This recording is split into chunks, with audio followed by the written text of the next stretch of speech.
So my name is Elmer Bulthuis, and I'm one of the founders of Gameye, and I work there as a CTO, and I'm also responsible for culture.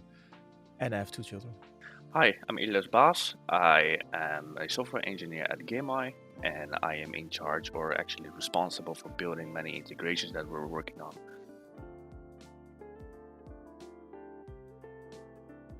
When people talk about the metaverse, they usually mean something like a very big virtual world where you can log on to and meet other people, and maybe even have a job there. So I look at it as an alternative reality. Having social media, having Facebook, Instagram, all that, those are the foundations of the metaverse. We're at the early beginning of alternative realities in that sense. So If you look at the videos that Mark Zuckerberg, for example, made to market this whole new idea, you can see that they're actually touching and doing all the kinds of stuff. And that's not currently possible, even if you do the virtual reality. You're not actually touching something. You don't actually feel it on your hands. if we have those technologies, then what will happen is that the metaverse will become more immersive. You could talk about it's more like VR then, but the actual metaverse could be the same thing.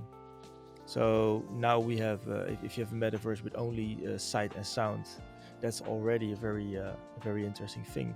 It's not only because you can, because it's supposed to be really big, infinitely big as the world. It's basically a world on its own, but things get really interesting if you have your own economy there. So maybe your own currency even, or maybe currency you can also use outside of that reality. Funny that you mentioned that. In the metaverse is just a big combination of the many technologies that we have today, starting with blockchain, Alexa, and virtual reality, augmented reality, and so forth. Just combining all of them, and then you basically just have the metaverse. I think more and more capable CPUs are being put in more and more devices. And when I say devices, I mean trains, cars, and I know excavators at some point. Especially, I think what is interesting is electric cars. When you don't use them, they just sit there with a very big cable in a box.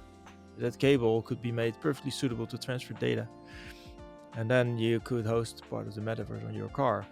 And at the same time, another part of it could be hosted on a train that is sitting there doing nothing, having a lot of CPU power, just sitting there. That would be ideal, I think. And of course, you also need some data centers for those for edge cases, or maybe for when there's no train available. I like the model that, for instance, if you would put it in today's world, you could go to a website, and when you visit the website, you get advertising. Nobody likes advertising, but you still get it. So if you can host part of the metaverse in your browser, technically you can, only nobody built it yet, then you could pay by donating your CPU power for as long as you are looking at that website. That's an interesting model. I don't know if that's going to fly, but the idea is good that you can pay with compute power. You need a way to find all of those possible locations where you can host them. And that's something that we at Gameye are looking into. And that's how we could contribute to this metaverse hype, by providing locations to host your code in a flexible way. Hosting it is also a little bit different, because you need to be able to host it in a zero trust network, which is basically the internet. You cannot trust anybody in the internet because it could be anybody. If I go to a website, the website does not know if I'm trustworthy.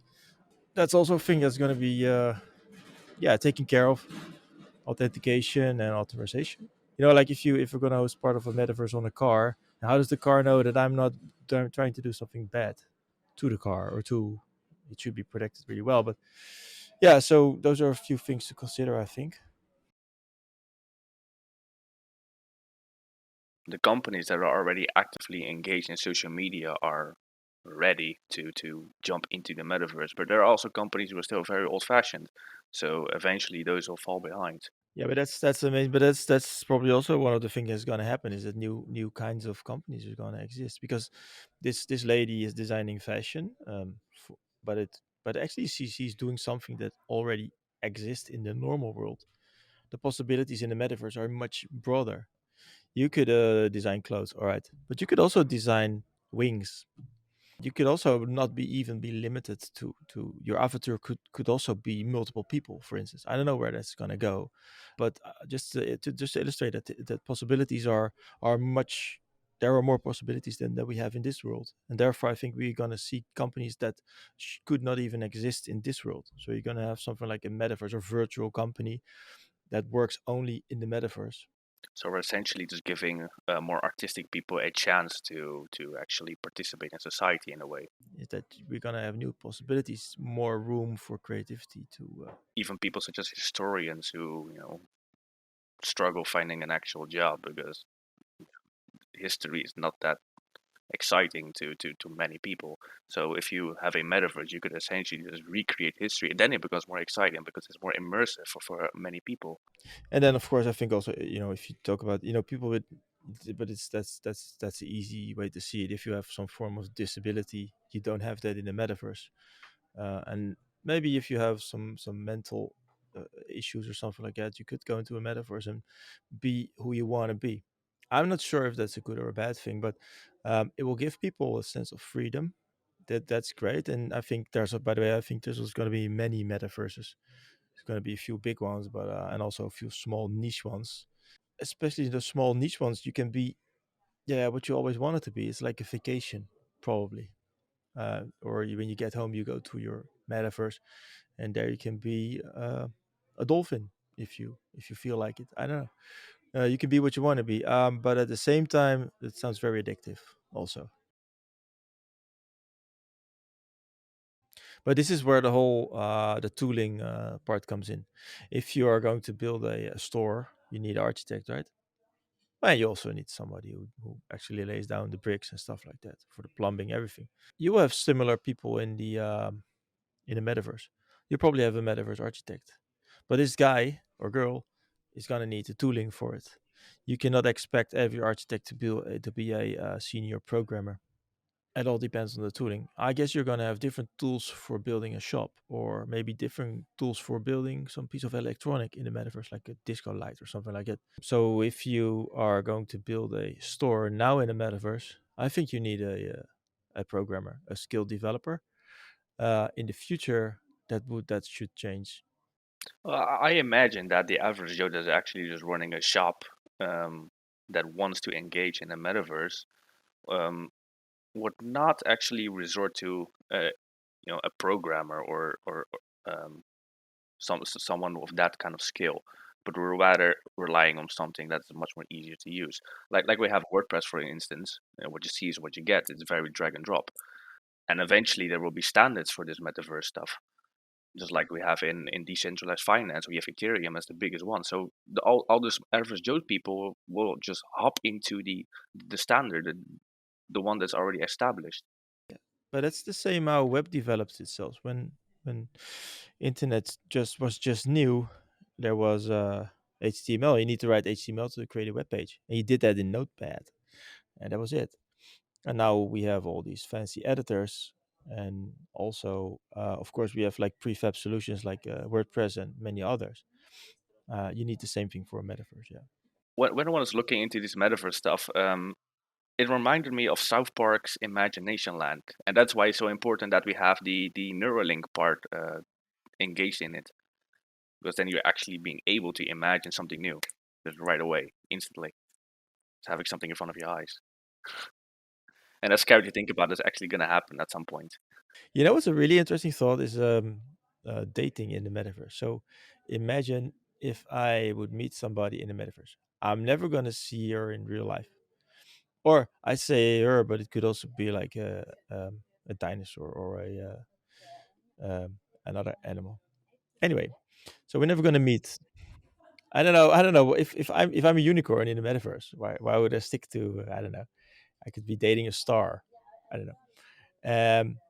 So I don't know what our activities are going to be when we're dating, but what would be really interesting if that we could have a child, and then the child would only live in the metaverse, and the child would be like AI or something that has learned from us, from me and my partner, and this child is going to have an identity of itself and also a life of itself in the metaverse, and that is a pretty. I think it's possible. Maybe not tomorrow or next week, but in the future, maybe far future. I don't know. But at some point, it is going to be possible. And but that's a really amazing thought, I think. No, but at some point, the whole metaverse thing, if it's you're not going to be able to stop it. You don't want to stop it because it's progress and people like progress. At some point, it's going to be at a point where we are going to have to question who we really are as humans and what the worth is of real life versus virtual reality or virtual realities because the whole metaverse is probably going to be better than this world where we live in because if it isn't, why would you ever go there? And if it's a commercial organization ruling it, of course you want to have people in the metaverse because that's your whole business model, right? Or a big part of your business model. um, um, so yeah, at some point I think people are going to like spending their lives like their lives in the metaverse better than in the real world, and that's kind of interesting or scary. It's going to be Ready Player One. There are going to be some challenges with the metaverse, and of course there is a technical challenge, but that will eventually be solved. I think the biggest challenge is actually or maybe one of the bigger challenges is the content of the metaverse because you need a lot of interesting content. If you have a very boring landscape with boring buildings and it looks like shit, then nobody's going to want to be there. So in order to get that content, you need to have people who are going to build it. And in order to build that, you need proper tools so everybody can build it. And that is something that I think is not we're not there yet. Oh yeah, so where do you think the metaverse should be hosted then? Depends as actually where the users are. So if you have three people and both are in Europe, you need to fine grain that and make sure that all of those people are put into the same server at least, or as close as possible. Um, and as you know, we've been working on the HCGG to make sure that is actually possible. But you think it should always be hosted on a server in a data center? That's one solution. You could also argue that if you're gonna, because you need a decentralized system because of the scale of it, the metaverse is only gonna grow. It's not gonna shrink. You need compute power for every part of it. You cannot never put it in one process or in one, in a couple of processes. So you're thinking of something like blockchain, where it's completely decentralized. Well, blockchain is one is a decentralized way, but I see blockchain as more of a thing where you store stuff. We actually need some compute power. In real time, we need to be doing things. So you cannot have too much latency, depending on what you're doing. If you are interacting with somebody, you would love to have like 30 milliseconds of latency or less. But if something happens and you're not interacting with it, I think you can go up to 100 milliseconds or maybe even more, depending on how far away it is. So if you want to host that, you need infinite scale and you need but no, not everybody has to have the same latency, I guess. You need a lot. I think you need a lot of options to host it properly. I think if you talk about the latency issue, you can never make everybody have no latency or a latency of 10 milliseconds. And by everybody, I mean everybody in the world, because I see the metaverse as one thing where everybody in the world can connect to. That's not possible, unfortunately, physically, not yet. Maybe in the future. But for now, we do have to deal with latency, and I think we cannot. We have to work with it. I think if you make latency some kind of a variable, if you call a function or a piece of code that is supposed to execute something that you're dealing with or there's something you want to interact to, you should also provide it with a parameter that says, okay, I'm able to accept 100 milliseconds or latency or something like that. And if you have many people that want to interact with the same thing, they all have their own latency requirements. And you can figure out the best place to do this, to execute this piece of code. And or if the piece of code is not already running in the best place, you should be able to move it in real time to the best place. I think you need that kind of technology or similar. And of course, if you are going to be able to move it to another place, you're also automatically doing some horizontal scaling there. So that's also a way to scale, I guess. So if you run a piece of code in Metaverse, you should always run it as a with a digital twin, or I don't know, how do you call it, triplet, a digital replica of the thing you're running, so you can move it around easily, so you can connect many people to it. I think that is one thing that you would need in order to make it infinitely scalable. I think not only is this important for scaling, but also for content, Yeah, because then definitely. anybody can build that piece of content themselves That's what we need. without much effort. If you're gonna, because the content aspect is very interesting. If you talk about the technology should be able to accommodate for any kind of content. So I think it should not be tied to a particular programming language. So you're able to use latency as a variable and work from there. That should be a very simple and easy to implement standard that is preferably open source. If you get that together, then you could be developing different parts of a metaverse in different languages. And I think you would need that because also if you talk about tooling, different people are going to build this. Some people are very good visually. They're going to make less efficient parts. That's not a problem. Only maybe they're going to use because maybe they have an easier to understand language. And some parts of the metaverse are going to be very performant, also more expensive to build. Just like in the real world, if you have a very fast car, it's harder to build than a simple car. So I don't think there's going to be one language to power the whole thing. It's going to be different languages working together in a very big network. And yeah, you need standards for that.